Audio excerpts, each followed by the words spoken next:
Si krejt bota e mbjella dhon një pemë në javën e drurit dhe e vadita me gjak. Teksa po e rëmoja token, e ngrita kozmën ma tepër se çdoja dhe e përpoqa në hund. Hunda qau dhe lotët që derdhë ishin prej gjaku. Këto fjali janë të shkrume prej gazetarit publicistit e polemikut ma të veçantë shqiptar Nonda Bulga.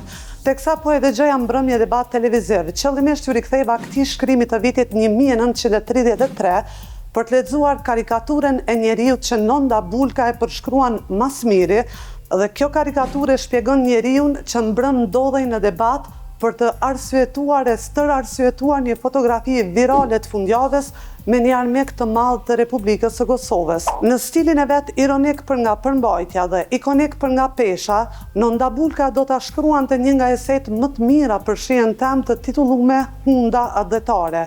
Aty tregon se qysh njani e kish pas vro hundën të mbjell dronjë në ditën botërore të drurit. Masi i mshon pahiri kozm hundes, ajo normal e ban punën e vet, qet gjak, dhe personazhi i publicistit shqiptar e shpoll veten hero ndër herojnë.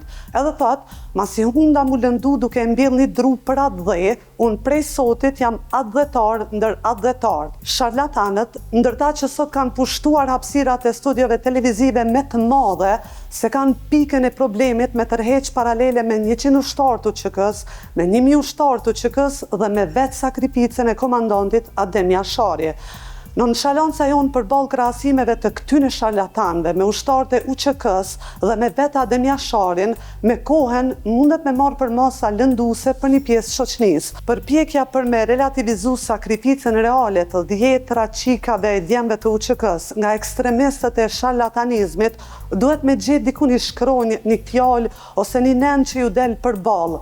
Në të kundërtën, këta sharlatan që dorën zemër nuk janë të pak në numër, do të mbrin me kriju tregimin paralel të historisë tonë ma të re, ashtu që duket se synojnë që përmes relativizimit ose minimizimit të luftës së UÇK-s, demek shumë e rëndësishme është kur këtyne ju qet hunda gjak të e mbjell një dru në ditën botërore të drunit, se sa gjaku për një men luftën për një me që ka ndodhë jo shumë larg vjet në Kosovë.